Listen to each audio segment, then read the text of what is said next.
Her parents sold her because of infertility until a lonely lumberjack with 4 children took her in. She's pretty, but she can't bear children. What good is she, a barren tree? Please pee, please don't. Mabel's voice trembled as her father shoved her forward, making her stumble into the dusty center of the market square. Men laughed, women whispered. Children watched witty-eyed from behind apron skirts. The spring wind carried the stench of manure and smoke, but nothing stung more than the shame in Mabel's chest. Her father, once a respected cattle broker, now a bitter man chasing debt, turned to the crowd. Half the price of a steer, folks. She can cook, sew, and keep quiet. Anyone with enough coin can take her home tonight. Mabel's cheeks burned, not just from the sun, but from memory. Memories of her wedding dress being torn from her, of being dragged out of her husband's house like a thief. She had spent 2 years trying to conceive, praying nightly, swallowing every bitter herb the midwife gave her. Nothing, and then, just like that, her husband took another wife, a younger girl, loud and cunning, who kissed her mother, in law's hand, and declared she'd bear 5 sons if the Lord allowed. Mabel wasn't even allowed to stay until sunset. They threw her out. The same day, the new girl arrived. Now here she stood, dust on her hem, bruises on her pride, and nowhere to go. Anyone? Her father barked. She's 22, still has her teeth, just faulty inside. There was a silence, long and ugly. Then the crowd parted. Bootsteps heavy, slow, purposeful. A man stepped forward, tall and broad-shouldered, his shirt stained with sap and sawdust. His hat shadowed most of his face, but his jaw was strong, his hands rough from work, and his eyes, when he looked up, were not cruel, just tired. Silas didn't speak. He reached into the folds of his coat and pulled out a leather pouch. The coins clinked as they hit the table. No bartering, no question, just enough to silence the jeers. Mabel's father raised an eyebrow. You sure she don't come with the refund? Silas looked at Mabel for one long moment, then turned back to her father. She won't be judged anymore. That was all he said. Then he turned and walked away without glancing to see if she followed. Mabel stood frozen, hands trembling. Was this really better? Was this mercy or just another prison? The crowd was already losing interest, drifting away. Her father gave her a shove. Go on then, you're his now. She picked up her satchel, barely anything in it, but a pair of old shoes and a locket with her mother's face inside, and followed the man into the dust. Silas had a mule-drawn cart tied outside the blacksmith's. He didn't help her up, just waited. When she finally climbed in, he handed her a canteen. Long ride, she drank. The water tasted of tin and silence. They traveled in near quiet, the prairie stretching on either side, fields of dry grass, fences leaning like old men, and sky that went on forever. Mabel glanced sideways at him more than once. His face was weathered, but not old, maybe 30, maybe younger. There was no wedding ring on his hand, just a nick on the knuckle, and a splinter stuck in his thumb. Why, she finally whispered, why you take me? He didn't look at her. 4 kids, he said flatly. No mother, no time to find one the polite way. Mabel's breath caught. So I'm a governess. No, just someone not cruel. That's enough. The cart rocked as they crossed a creek bed. Her heart beat in her ears. That night they arrived at a cabin nestled in a grove of pine and cottonwood. The front porch sagged. A wagon wheel leaned against the barn. Chickens scattered as they pulled in. 4 children peeked from behind a curtain. 3 boys, 1 girl, all with red cheeks and wide, suspicious eyes. This is a mess, Mabel. Silas told them. She'll be staying. The youngest boy, barely 3, toddled over and wrapped his arms around Silas's leg. Silas picked him up with one hand and opened the door with the other.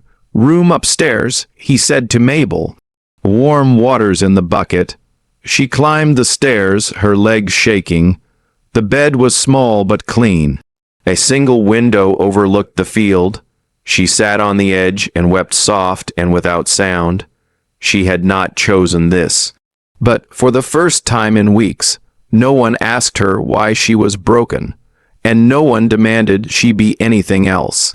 Silas's cabin stood quiet at the edge of the pine woods, like it had always been there, grown from bark and time. The roof was patched with tread hides, the porch creaked under every step, and there was no front door, only a blanket nailed over the frame to keep the wind out. Inside, the air smelled of pine resin, old bread, and children's socks. The 4 little ones weren't saints. They were wild like pups, quick to scatter, slow to trust. The oldest boy, Josiah, tested Mabel with narrowed eyes. The second, Illy, was louder, always hungry. The girl, Hannah, clung to her father's pant leg like a burr, and the youngest, Benji, could not say her name yet, but followed her shadow like it was safer than his own. Mabel started slowly. She boiled water on the wood stove, burned the first pot of beans, and cried when the bread didn't rise. She stitched socks with fingers that hadn't held a needle in weeks. She did not speak much. Her voice was too fragile still. One afternoon, while trying to lift a pot of stew, she slipped and sent the whole thing crashing to the floor. The sound startled the hens outside. The children froze. Mabel stared at the mess in horror, sure that a slap or scream would follow. But Silas only walked over, squatted down, picked up the pot, and said, "It's only stew." That was all. No anger, no disappointment. That night, she sat outside on the porch, trying not to cry again. She failed. Later, she tucked the children in. Her hands shook a little as she pulled the quilt over Benji's chest. He coughed. Hannah whimpered and clung to her again. She tried humming an old lullaby, her voice unsure, trembling like the wick of a dying candle. And then a storm came. The wind howled, trees leaned, and the girl Hannah burned up with fever. Silas, who could swing an axe with one hand, stared helplessly at the child, unsure what to do. Mabel moved fast. She boiled willow bark, crushed mint leaves, bathed the girl's forehead in cool cloths, murmuring gently through the night. Her hands never stopped moving, not once. She did not sleep. When dawn broke, the girl's fever had broken, too. Hannah opened her eyes and mumbled something about pancakes. Silas stood in the doorway, arms folded, saying nothing, but his jaw slackened, his shoulders dropped. He looked at Mabel like she had done something holy. Mabel, blurred and too tired to smile, only nodded. That morning, after she got the children dressed, she came downstairs and saw a kettle on the stove. Steam curled from the spout. A mug waited beside it, and on the table lay a small note in stiff, uneven handwriting. "Thank you," she smiled again. No name, no signature. But Mabel felt her throat tighten. She sat on the worn bench, holding the mug in both hands. The tea was strong and bitter with pine, but it warmed her chest. She looked toward the woods beyond the window. Something was changing, not fast, not loud, but real. She had been tossed away like broken furniture, sold like livestock, measured by a womb that refused to bloom. But here in this lopsided cabin with no front door, someone saw her hands, her effort, her care, not her failure. That afternoon, Benji toddled up, lifted his arms, and said one word clear as sunrise. "Maple." And for the first time in weeks, she smiled back, not because she had to, but because she wanted to. Spring crept slowly into the pines, softening the frostbite that had gripped the land. Mabel no longer cried at night. Her fingers grew steady again, her voice firmer. She started teaching the children letters using charcoal on worn planks. helped them learn their names, and hum simple songs. She showed Hannah how to tie a ribbon in her hair, and stitched matching scarves from old feed sacks for each of them. They called her Miss May. She never corrected them, but even as the days warmed, fear remained under her ribs like a bruise not yet healed. One afternoon, Silas asked if she could ride with him into town to pick up salt and tin nails. He said nothing more, just tossed her the res like she belonged. At the general store, Mabel stepped out while Silas waited in line for supplies. The air was thick with gossip as usual, and then a voice, sharp and cruel, cut through the clatter. "Well, if it ain't the Baron Ghost herself." Mabel turned slowly. Her mother-in-law stood in front of the dry goods stand, fanning herself with a folded newspaper. Next to her was the new wife, young, smug, wearing lace gloves and touching her belly in a gesture too practiced. "That's her," the girl asked loud enough for half the market to hear. "Yes," the older woman sneered. "Pretty but cursed, could not give us even a squalling pup." "I will," the girl said, chin high, "a big, healthy boy, and he will carry the family name." Not like her, useless as a cracked jar. Mabel's hands balled into fists at her sides. She did not speak. Her throat was thick with everything she would not give them. The tears, the pain, the shame. She turned to walk away. Then a hand touched her shoulder. Silas, he had stepped out from the shade of the store. Dirt still clinging to his boots, eyes like storm clouds. He looked at the two women without blinking, then turned to Mabel, his voice even and low. "She is the only one who can get my daughter to sleep," he said. "The only one who taught Benji not to throw stones. The only one who makes our house feel like it has a roof." Neither woman responded. They just stared. Then Silas led Mabel away. No more words wasted. Mabel sat quiet the whole wagon ride back. That night, when the children were asleep, she made a little wreath from the wild airs that bloomed near the well. She did not know why. She just needed to make something soft with her own hands again. Weeks passed. Then the whispers began.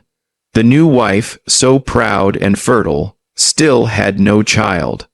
Her belly stayed flat. Her voice grew sharper. She refused to go to church. Whispers turned to rumors. She had taken up with a male rider from the post station. Desperation drove her to a dangerous plan. Fake a pregnancy by any means. But truth has a smell, and it clings. Her husband found out. The news spread like fire. He kicked her out, tore down the nursery curtains, cursed the lies. He aged a decade in days. Then one morning, Mabel was in town buying flour when he appeared. Her ex-husband. He looked worn and wrinkled, hat crushed in his hands, shame on every line of his face. "Mabel," he said, soft and broken, "I was wrong. I see it now. You are the only woman who ever truly cared for me. The only one who—" She raised her hand. "I remember the day you let your mother spit on me. The day you threw me out like a spoiled meal because my body could not do what yours could not either." "Huh," he swallowed, eyes darting. "I was a fool." Mabel stepped forward, voice steady. "I have 4 children who hug me when I wake up. I have a man who never asks what I cannot give, only what I want to share. My house is full of warmth, of laughter, of peace." She paused. "And I would rather sweep ashes for Silas than sit in your parlor like a porcelain trophy." He opened his mouth but said nothing. She turned and walked away. From across the street, Silas stood holding a sack of rice. He had seen it all, heard it all. His face held no pride, only something deeper. Gratitude and love, not born of pity but of choice. Chosen not once, but every day. The sky was streaked with ash and orange, a tired dusk settling over the valley.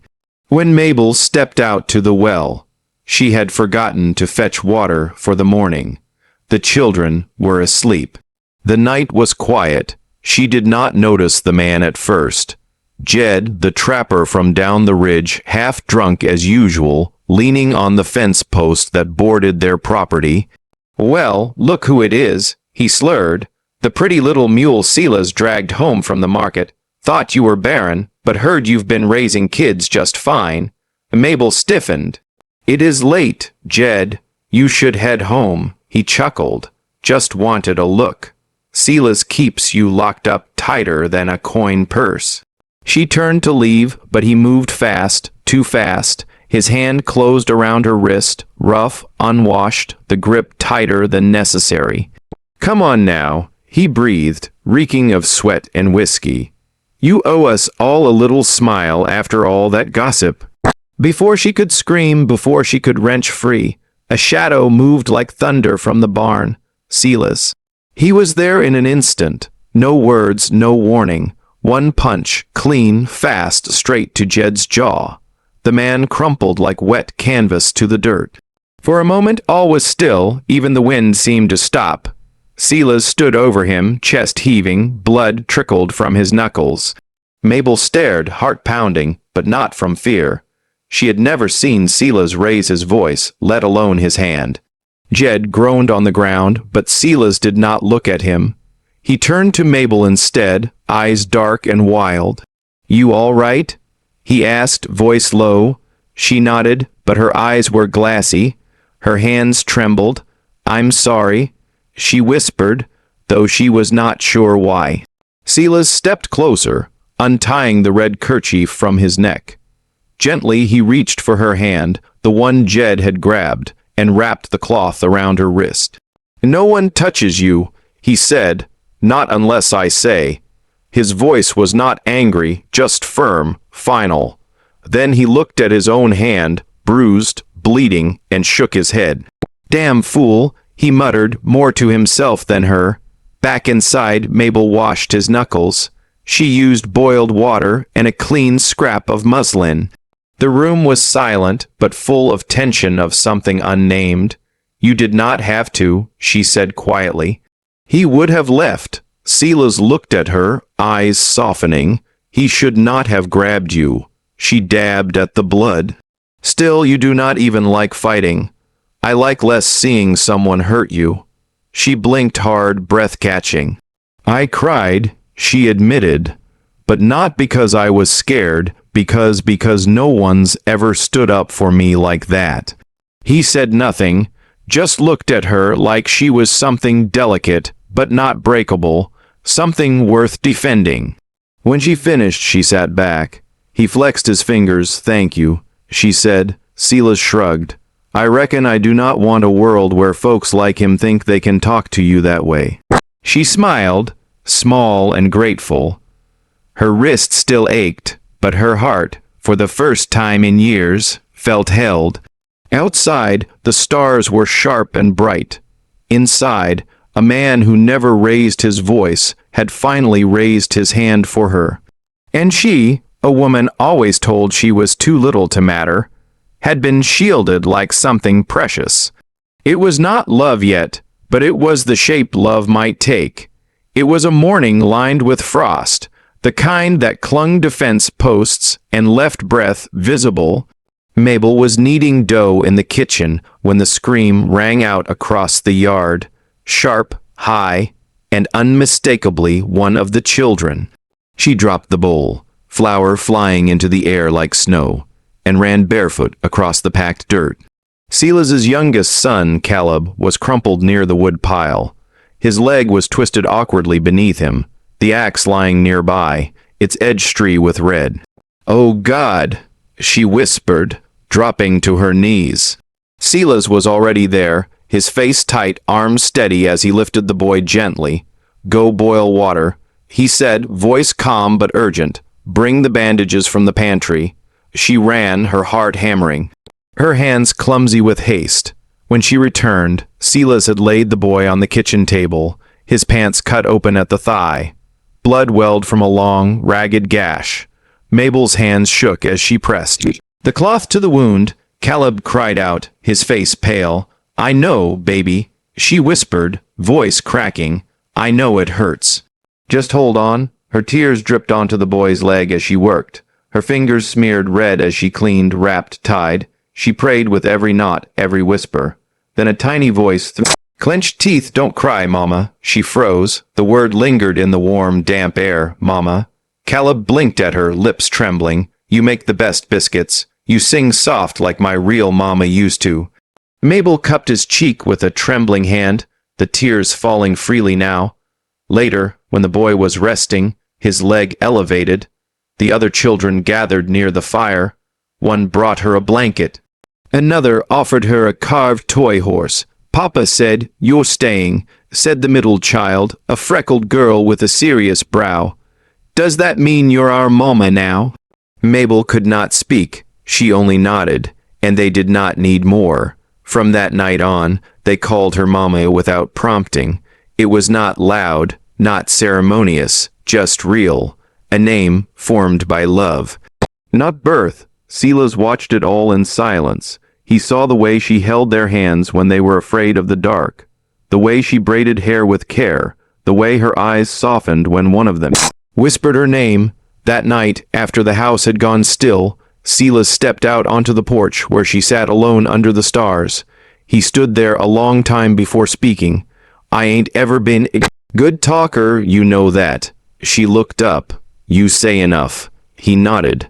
"When I put money down at that market, I thought I was giving you a way out. But I never thought I had a right to keep you." Mabel turned, heart-thudding. "I figured you'd leave once you had your footing," he continued. "And if that's what you want, I won't stop you. I won't hold you to what started as a sale." She stared at him, every muscle in her body trembling, not from fear, but from something deeper, older, more tender. "I used to think love meant being chosen at first sight," she said softly, "but I've learned something better, being chosen again, after people see who you really are." Silas's jaw tightened. "If you're not sending me away," she added, "then I'm not going." The porch creaked beneath her as she stepped toward him, took his callous hand. "I may not have made these children," she said, "but they made me something I thought I'd never be. And you let me be that without demanding anything in return."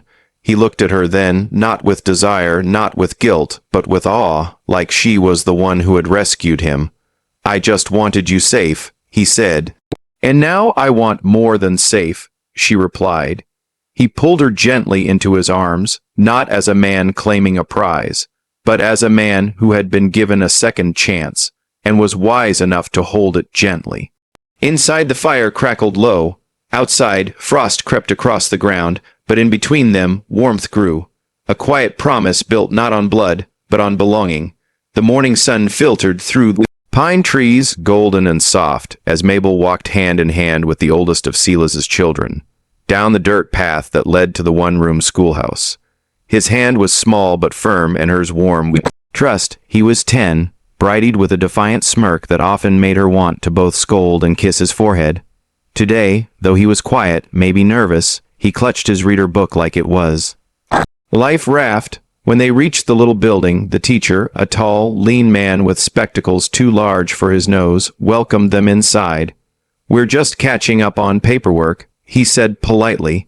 "Flipping through some forms. I just need to finalize the birth registry, Mom." Mabel nodded, smoothing the boy's collar.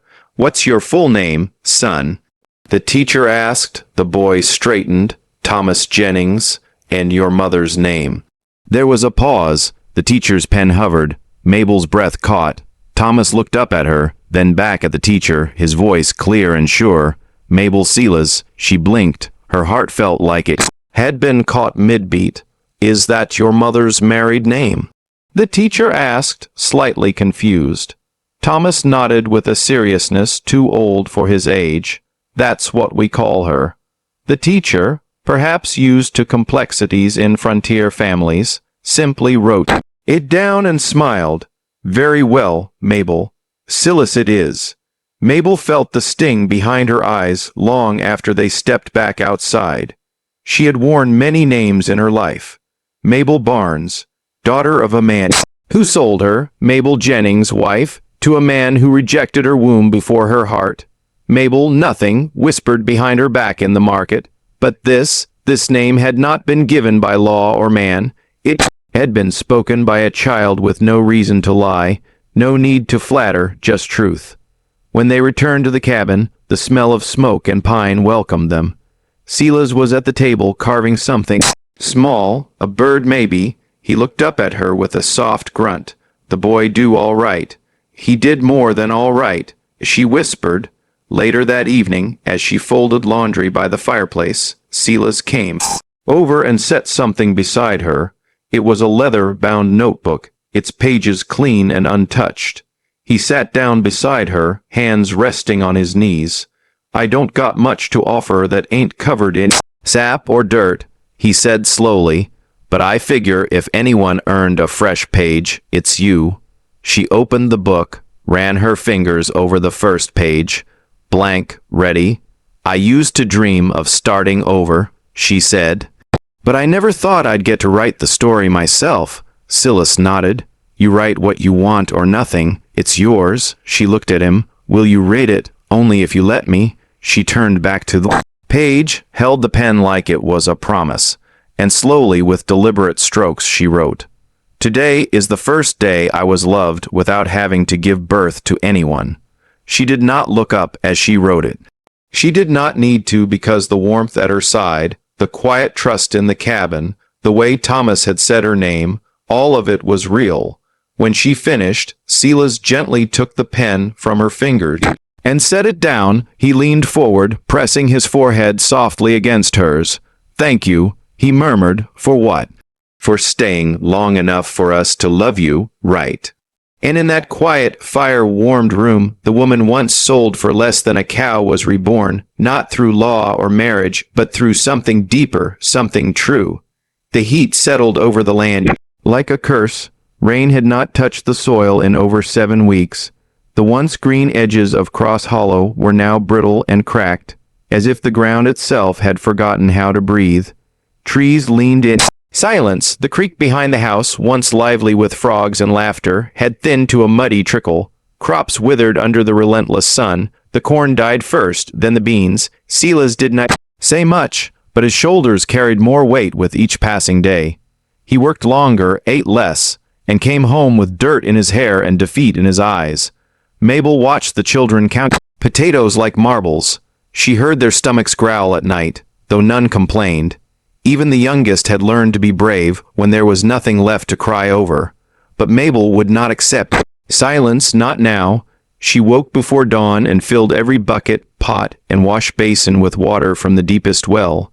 Then she pulled a scarf over her hair, wrapped her hands in cloth, and marched toward the dead garden. She dug even when the earth was hard as stone. She broke the dirt open, turned it over, made room for roots, even where life seemed unwelcome. The other workers watched her. Some shook their heads. A few offered to help, but she refused. This was her fight. Every morning, she watered the patch. Every evening, she checked the soil. When the leaves sagged, she sang old lullabies as she poured water gently at their base. One afternoon, Silas stumbled through the door, face pale, knees buckling. She caught him before he hit the ground. "Just tired," he rasped, waving her off, but she felt the heat on his skin. He burned with fever for 2 nights. Mabel stayed beside him, wiping sweat from his brow, spooning broth into his mouth between fits of coughing. She spoke softly stories of green hills and warm bread, though her voice trembled with fear. One night, as the wind howled like a ghost against the shutters, Silas turned in his sleep. His hand reached out blindly, and he muttered, "Mabel, do not leave me, not you too." Her breath caught. She leaned down, lips brushing his temple. "I am not going anywhere," she whispered, "not when I am needed." And here I am needed. The fever broke by dawn. When he opened his eyes, she was there, hair undone, dirt smudged on her cheek, hands rough from the hoe, but warm as ever. "You look like hell," he croaked. She laughed. "You should see yourself." Outside, the garden was not dead, not yet. Tiny green shoots had started pushing through, reaching for life. A week later, one of the boys ran in, shouting, "May, there's a tomato." Mabel ran out. There it was, red and stubborn, clinging to a vine as if defying the sun itself. Silas followed slowly. He stood beside her, staring at that single fruit. How? He asked, voice raw. She looked at him. You taught me not everything worth keeping comes easy. He glanced down at her blistered hands. Then, without a word, he bent and kissed each knuckle, soft as rain. That night, they shared that tomato between 6 people. It was cut into slivers thinner than coin, but everyone swore it was the best thing they had ever tasted. Later, as the fire crackled, Lo and the children slept in tangled piles on the floor. Silas reached for her hand. I do not have much left to give, he said. The land is failing. My strength fades. All I have is this place, these kids, and you. She turned to him, her smile gentle. Then that is more than enough. Because before you, I had a name no one wanted to say. Now I have a garden that remembers my hands, children who call me home, and a man who asked me to stay, even in drought. Silas kissed her knuckles again. You never needed rain to grow something beautiful, and outside, under a sky, still waiting to forgive, the garden breathed alive, still trying, just like her. Years passed, but the wind on the hill never changed. It still carried the scent of dry earth, of pine needles baking in the sun, and the faint, stubborn sweetness of mustard greens growing against all odds. Mabel's garden, once a handful of seeds on cracked soil, now stretched wide behind the house. It was not grand or orderly. It bent with the wind, grew in crooked lines, spilled over the rocks and into the path, but it was alive. It was hers, and every morning, Silas stood on the porch, hands behind his back, watching her tend it. He never spoke while she worked. He just stood there quiet as always, as if watching proof that miracles did not need loud voices to bloom. Then one spring, the men came, government men in clean boots and dustless hats, holding maps and promises. There will be a railroad, one said, right through this hill. We will pay good money. Mabel stood silent beside Silas, fingers curled under her apron. Think of what you could give your children. The man added, a real home, not just land and stories. Silas looked past them, past the papers and suits and easy smiles to the garden beyond. The plants swayed gently in the breeze. He saw the fence he had built with his own hands, the swing Mabel had hung from the oak tree, the stones marking where the dog had been buried, the carved bench where they had sat that first hard winter. Everything that had ever truly belonged to him stood right there. No, he said simply. They tried again, but he raised a hand. I am not moving. This land is not for sale. Later that evening, he and Mabel hammered a wooden sign at the edge of the road. It read, not for sale. Someone was once allowed to stay here. That is enough. The news spread through the town. Some mocked him, others nodded quietly, understanding more than they said. Years went by. Their children married, brought home grandchildren. The house filled with noise and bread baking and the clatter of small feet. Life carved itself into the hill like roots, deep, steady, unseen from afar, but unshakable, and the garden never died. Even in drought, it came back. Not just mustard greens anymore, but beans, corn, onions, sunflowers, tall enough to hide behind. One crisp fall afternoon, a grandson asked Silas, Grandpa, why do you never call it just Mabel's garden? Silas walked the boy to the gate and pointed to the archway above it. There, carved carefully into the wood, were the words, She did not bear my blood, but she gave birth to the rest of my life. The boy blinked. You mean she gave you a new start? Silas smiled. She gave me everything.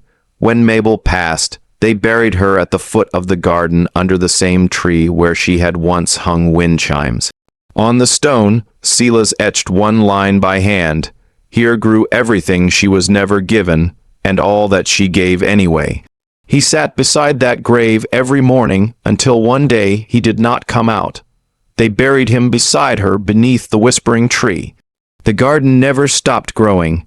And long after the railroad curved around the hill, long after the suits forgot why they came, travelers would still pass the old fence and read the sign. Not for sale, because sometimes a place remembers those who refuse to leave. Sometimes dry hills bloom for the ones who chose love when no one else did. If this story touched something quiet and true inside your heart, the way Mabel's garden bloomed where no one believed it could, then you are in the right place. At Wild West Love Stories, we bring you more than just romance. We bring you grit, sacrifice, and the kind of love that rises from dust and stays through drought. Stories like Mabel and Silas's remind us that even the most forgotten hills can hold the deepest roots.